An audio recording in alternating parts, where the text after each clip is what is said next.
Good evening and welcome to the special Vote 2014 edition of Arizona Horizon. I'm Ted Simons. Tonight's show is a debate sponsored by Clean Elections. We'll hear from candidates competing for Arizona's Superintendent of Public Instruction.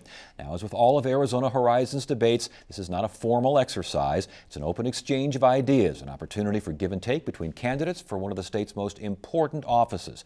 Interjections, even interruptions, they are allowed, provided that all sides get a fair shake, and we'll do our best to make sure that happens. The state superintendent's office oversees all of Arizona's public schools, including charter schools. And two candidates are competing to be Arizona's next top schools chief. The candidates are, in alphabetical order, former Peoria School Board President Diane Douglas and Arizona State University education professor David Garcia. Each candidate will have 1 minute for opening and closing statements. Earlier, we drew numbers to see who goes first, and that honor goes to Diane Douglas. Thank you, Ted. I'm Diane Douglas. My husband and I moved to Arizona. We chose Arizona to raise and educate our daughter here. As she went through school, I began studying and serving our education system. It's not about a bureaucratic office or an ivory tower that turns our children into numbers. It's about a candidate who's been on the front lines of education and understands how to make the tough leadership choices. I've worked with school budgets and made those hard decisions. We searched out fraud and we cut administrative expenses when I was on the Peoria School Board. I saw firsthand what students, parents, and teachers deal with on a daily basis. That's the type of experience that I will bring to the Department of Education to serve you and your children. Thank you. All right, thank you very much. And for our next opening statement, we turn to David Garcia. Thanks, Ted. I'm David Garcia, and I'm running for Arizona State Superintendent of Public Instruction. My education story is like many of our students. I graduated from Arizona Public Schools. However, my path was a little rough. I had to go through the military. I joined the Army when I was 17 to get the money to go to college. I'm proud to say I'm the first in my family to graduate from college. I went to ASU and then had the privilege of getting a PhD from the University of Chicago. Now I'm a public school parent. I have 2 daughters in public schools, and I want them to be in great schools along with every other student in Arizona. In addition, I want them to be ready for the fast-changing world that they're going to face.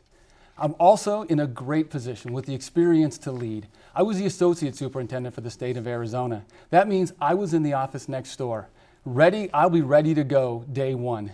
And in addition, I've got the coalition of education and business leaders behind my campaign to have a positive impact on Arizona public education. All right, thank you both. Let's get it started here. Diane, what do you see as the superintendent's job? Well, we know that the superintendent has to have an absolute leadership position, and we have to set the tone and direction for education. And we have to ensure that the education system that we have is directed and controlled by Arizonans. And that's what I see as the superintendent's job. We can't have our education system mandated from outside. What do you see as the superintendent's job? Superintendent is the leader of our K-12 system. They obviously create policies and work with the state board and the state legislature as important advocate for public schools. They also are the one that set the tone for the direction our public school system should be going. And in this case, it means our superintendent is mostly responsible for making sure our students are ready to contribute and our state is ready to contribute to a 21st century economy. You both mentioned setting the tone. You have said that we have lost sight of what the founding fathers intended for education. What do you mean by that? Absolutely. Our education system has turned into one predominantly of job training, and we have people in the ivory towers and in academia that actually have the audacity to refer to our children as human capital, as if the only goal that they should have in life is to become worker bees. Well, no, we have to educate the whole child. We have to make sure that our children are not only ready to contribute to society, but know how to be self-governing adults to perpetuate the blessings we've had in this country. And you said that we've lost sight of what made education, our education, the envy of the world. Is that what you're talking about? That's part of what I'm talking about. When our children no longer study American history the way they should to understand what we've been given as a country, when they're not taught the basic skills that they need, that's why our children, in too many cases, just can't read the way they should, because the academic ivory towers have turned us away from what works. You've been in some of those ivory towers, apparently, in academia, and you're proud of it. Do you you agree that we've lost our way? Well, I agree that we need to continue to move forward. Education's always going to need to change, Ted. The world around us is changing. How our students get information, the world that they're going to be ready for, the use of technology, and the idea that our students are going to be competing with students throughout the rest of the country.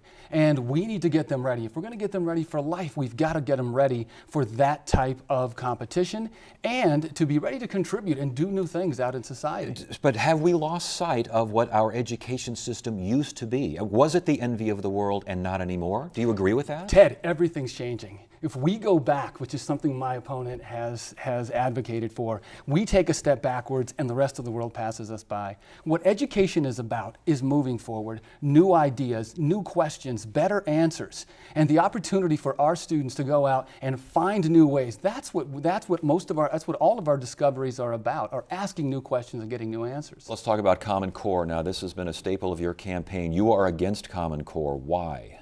I'm against Common Core for many reasons, because number one, it's not going to prepare our children the way it needs to. It's untested, unproven. It hasn't been shown to be internationally benchmarked. We were made a lot of promises in the beginning when it was put into place. When it was put into place, sight unseen. And that's not going to help our children. You've mentioned it rivals what's been done in communist China. You really believe that?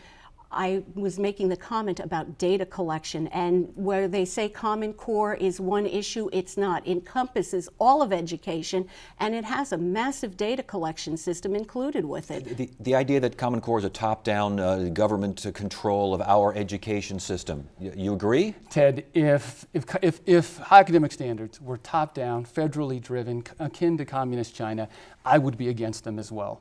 The reality is that's not what they are. What academic standards are simply what students need to know and be able to do at the end of each grade level. We've had standards in Arizona for over 20 years, and every version has been better and modified from the one before. And what my opponent is advocating is that we go back to essentially aims and standards that are insular, that apply only to Arizona. And as I mentioned, the reality is our students need to be ready to compete outside of Arizona, and Arizona businesses need workers that are going to attract business from other states in order to invest in Arizona. Respond, please. To assume that we don't know how to teach our children the skills here in Arizona, and that there aren't some skills that are absolutely, I'd say, countrywide, nationwide, universal, is just a ridiculous contention. We had Arizona standards. It's a shame that my opponent doesn't know the difference between the Arizona standards we had and the Ames test, which was where the breakdown was. But that we have standards now that we can't control, we can't change, and we can't make sure they work for Arizona, that's a huge problem for Arizona education. Ted, even within my opponent's party, her position is extreme. Folks are ready to implement the high academic standards in the way that is best for Arizona. States develop these standards, states can change them. And I will tell you, I am ready to be in a position as a national leader to make sure that our academic standards work best for Arizona. But the idea that Common Core was snuck through in the dead of night with no public debate and the parents were knocked out of the loop as far as discussing this and implementing this, and this again is President Obama's way of trying to get into Arizona education? And absolutely not. You can go back, and there were public hearings by the State Board of Education and even a crosswalk from the Arizona academic standards to the Common Core standards so that the public could understand what was changing. This is a continuation of academic standards that we've had for a long time. And at this point, if we want to get our students ready for life after high school and our state in the best position to be competitive and strong, we must benchmark to national standards. We did not have public hearings. I was on a school board, and I absolutely believe that the first people that would have heard would have been school boards. When it was brought in, the Race to the Top application, we were never told that it would totally dismantle education the way that we know it. And I can't help but wonder when my opponent speaks about national leadership, if he's just looking for this position to be an opportunity to jump to another level, where I'm committed to the parents and the students of Arizona. Ted, let me be clear for just a second. I have never run for office. My opponent has run twice and has lost twice. This is my first time. I'm not running for an office. I'm running for this office because I'm best qualified in order to move our state forward in education. Does it matter who's behind something like Common Core if Arizona educators want it and if Arizona parents want it and if Arizona students are educated by it? First of all, we have absolutely nothing to prove that Arizona students are being educated by it to a higher standard than we had before. We are overwhelmingly hearing from Arizona parents that no, they don't want it for their children. They're disappointed, they're angry that it was snuck in at the dead of night without their input. There were no public hearings. And now it's about time we ask the parents of Arizona what they expect for their children and not academia telling them what they must expect. Untested, snuck through, it's not good for Arizona. Let's be clear again. We've had academic standards now for 20 years, and every iteration has been better than the one before. I'm a parent. I have 2 daughters in elementary school, and I want them to be ready to move into a 21st century economy. But Ted, let me tell you, we've got issues in Arizona that were here before Common Core. They're going to be here after Common Core, and these are going to be the issues we're going to have to address as a state. We've got funding that needs to be restored. We have teacher positions that aren't being filled. We have huge achievement gaps and outcome issues that need to be addressed. These are the issues that I'm going to focus on as superintendent. And indeed, I want to focus on that in debate here in a second here, but back to you and Common Core, because this is basically what you've been running on. If you were to lose this election, do you see this as a referendum on Common Core, and would you then say, all right, the people have spoken, they want this for now? Well, that will certainly be the people's decision, but I think the primary was a referendum on Common Core. And the issue of this debate, of this election, is who controls the education of our children. Is it the Washington insiders and the special interest of corporate America, or is it the parents of Arizona, the parents all across the nation who have the first and foremost say in the education of their children? Last question on this. Sure. In order for Common Core, these standards and eventually a park test, I would imagine, to succeed, you got to get buy-in. You got to get parents and teachers to agree. If there are parents, your opponent says that she's heard overwhelmingly from parents that they are against this. Sure, let me address this. I'm a parent, and I want my daughters to be ready. I don't want us to take a step back as a state. I want us to continue to move forward. Second, I have the backing of business leaders and education leaders. And for example, the last 4 Arizona Teachers of the Year are on board with my campaign. They're ready to teach to rigorous standards. They're ready to teach to critical thinking skills, and they're embracing high academic standards. And that is what I'm hearing from my perspective. 2 recent Republican schools chiefs have come out against your campaign. One of them said that they were against extremism and nonsensical ideas. They were talking about you. How do you respond to that? Again, the issue is who controls the education of children.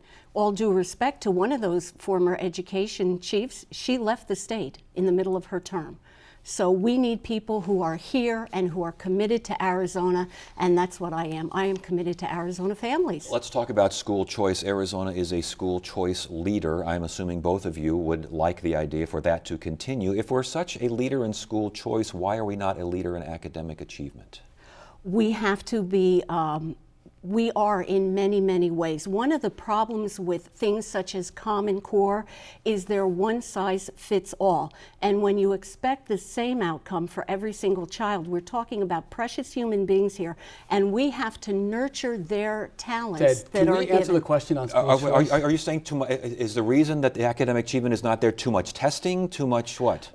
We have been driven by the test. What I saw when I was on the Peoria School Board was instead of making sure that children were in all of their academic content, we would pull them out because we were driven by the test and fear of the test. And it's even worse now that teachers' performance pay and their evaluation and principals' evaluations are going to be determined by what happens in a snapshot on too many standardized tests. Why aren't we doing any? I know you're for school choice as I'm well. for school choice. I'm for school choice because I don't think there's the best school out there, but I do think there's the best school for your child.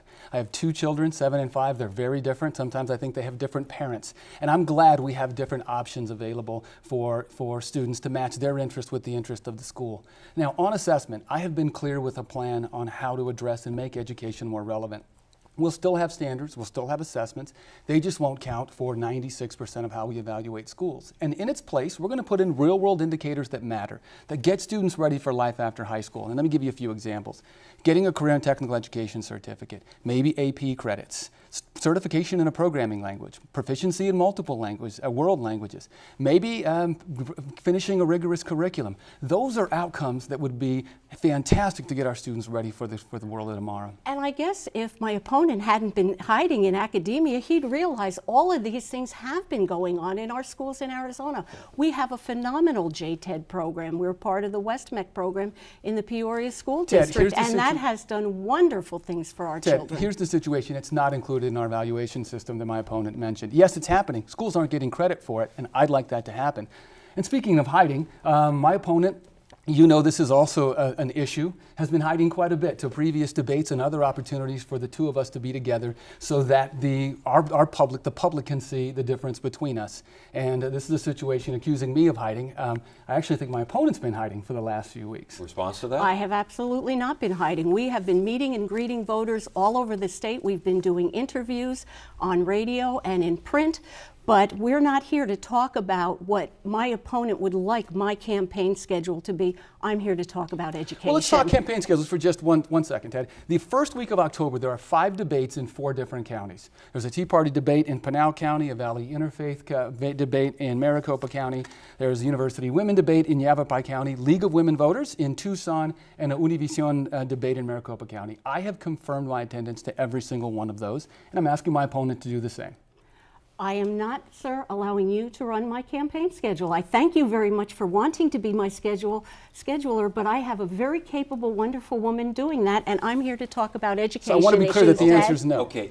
Let's get back to the idea of school choice, and let's get the charter schools. I mean, some would say that the charter schools have not been meeting expectations. They're not doing as well as public schools. Are charter schools good for Arizona? I think charter schools are great for Arizona. Why aren't they meeting expectations? Well, charter schools do just as well as traditional public schools. What you find is there are charter schools at the high end that do really well, and charter schools who serve at-risk students and may not have some of the highest assessment scores.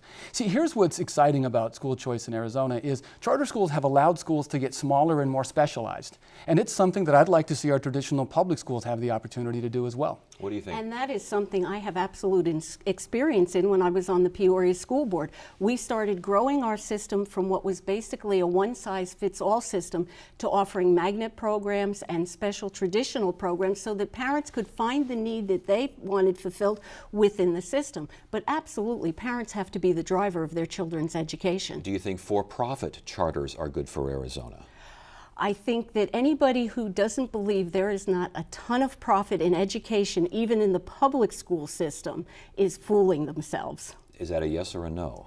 I think whatever works for the parents, and they need to decide that. We need to give them the tools that they have to pick. And believe me, if those for-profit charter schools are not serving the need of the parents, those parents will be walking and leaving. For-profit charter schools, for-profit education in general, your thoughts? Well, I think this is an opportunity to talk about an issue we have, another one we need to address, and that is our school funding system here in Arizona.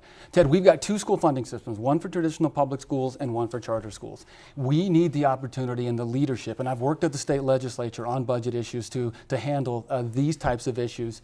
And what we have right now is a situation where we need one system for all schools we call public. And that includes, to me, that means less regulation on behalf of our traditional public schools and more transparency on behalf of our charter schools. But this is a major issue that we need to address. Our school funding, our school finance system is 40 years old. We've been patchworking it for a while, and it's time to start over and simplify. So yay or nay, for-profit charter schools, for-profit education in general? I think in this case, we want to make sure that charter schools, any school, is getting the job done. I will tell you that the Charter School Association has been very strenuous and rigorous about closing down charter schools that do not meet expectations. And as a governing body, I have been in agreement with their direction. As far as the legislature reinstating inflation adjustment education funds, this is obviously still being worked out, but obviously some money has to go back, will likely have to go back. Will you push for that money to go back, and where should that money go? What we need to talk about is what's really important in education funding, Ted, and that's finding a new way, not just to tweak funding formulas or start a new funding formulas, but ways to get money into education without further burdening our taxpayers or crippling our economy here in Arizona.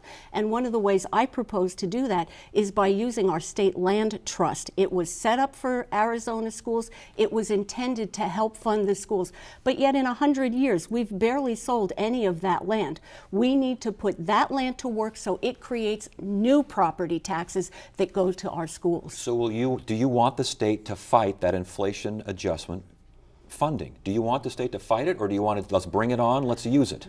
I want to advocate for how it is used if the legislature or the governor will decide what direction they're going to go on that appeal. Are you going to push for that money? My opponent talks about the will of the voters. The will of the voters was to have an inflation increase. That was very clear.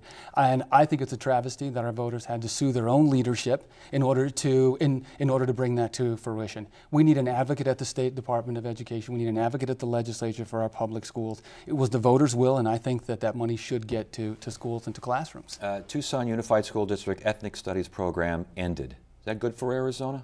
Well, I think that as an issue of local control, I think this is a situation where actually the Tucson Unified School District has made some modifications to that program to fit with the law that is best with Tucson Unified. And as somebody who's in favor of local control, I'd say a program that I think is continuing down there and should. It was a hot button issue. Some said the program indoctrinated students to resent America. Was that a valid concern? Ted, it's interesting. I took Chicano literature and history when I was in college.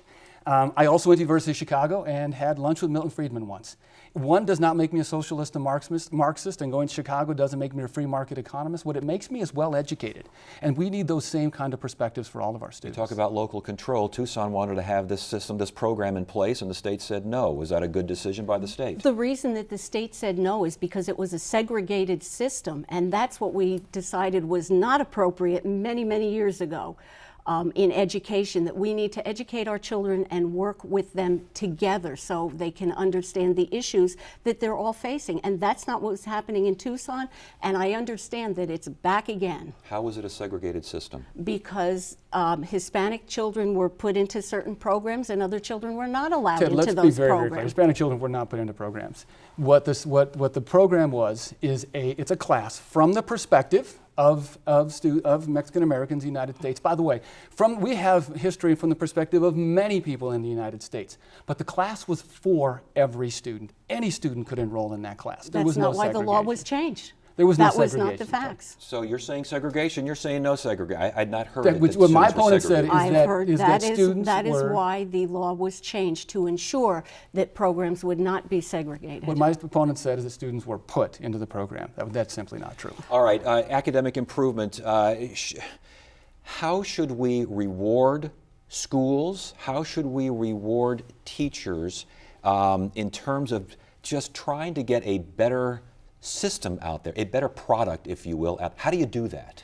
I don't think that comes from just merely dangling a carrot and money in front of a person's face.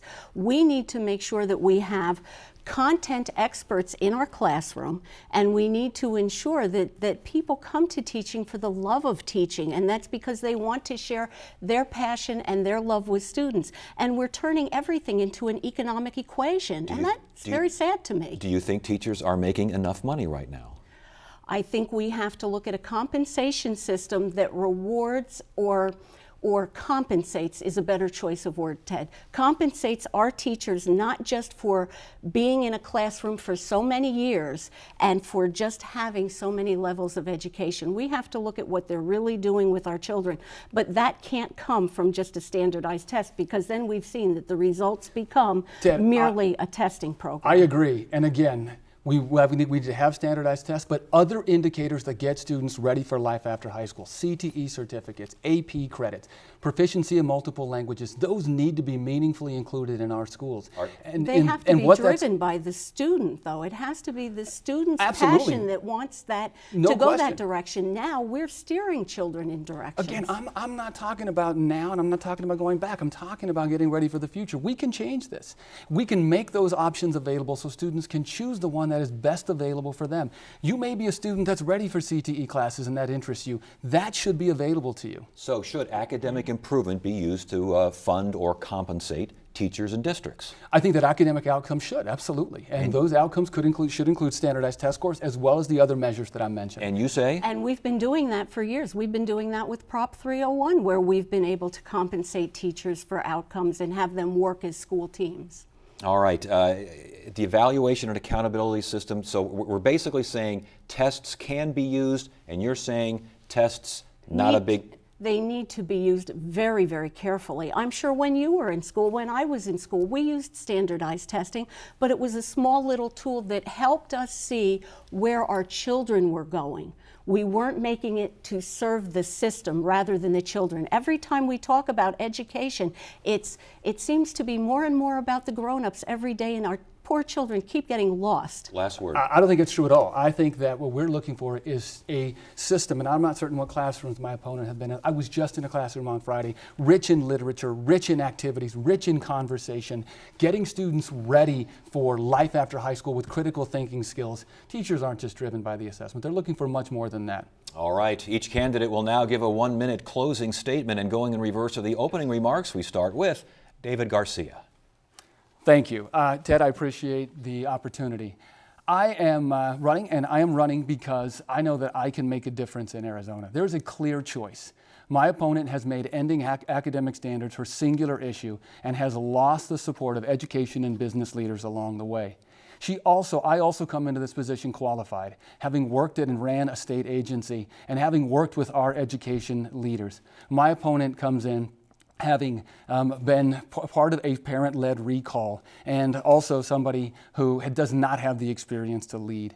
And finally, I'm not hiding. I'm ready to go out and speak to voters about my position, about my plan. And my concern is that my opponent has been hiding because she doesn't have answers and because she doesn't have a plan. We need to move forward, get our students ready for life after high school, and a state that's competitive and strong. And that's exactly what I'm going to do. So please, I look forward to your vote in November. All right, thank you very much. And now, with her closing statement, Diane Douglas. Ladies and gentlemen, thank you for tuning in this evening. It's not enough to say that we must get rid of the federally mandated Common Core standards. We have to have a replacement to take its place, and that means we have to align our classroom curriculum with standards that are owned and controlled by Arizonans, not controlled by federal bureaucrats in Washington, D.C., or ivory tower academics, or quite frankly, people that just want to make a dollar off our poor children. You parents, you know what your children need to be well educated, and you were never invited to this table to ask what you needed for your children. Our classroom teachers were never invited to the discussion, yet they're the ones that bring learning to life every single day for your children. Our plan is simple: common sense back to the classroom, local control to the schools, and make sure parents have the tools they need for a great education for their children. Thank you for your vote. All right, thank you. And thank you for watching the Special Vote 2014 debate featuring candidates for Superintendent of Public Instruction. Arizona Horizon's next debate will be our governor's debate. It's set for Monday, September 29th, a special 1-hour clean elections governor's debate here on Arizona Horizon. That's it for now. I'm Ted Simons. Thanks for joining us. You have a great evening.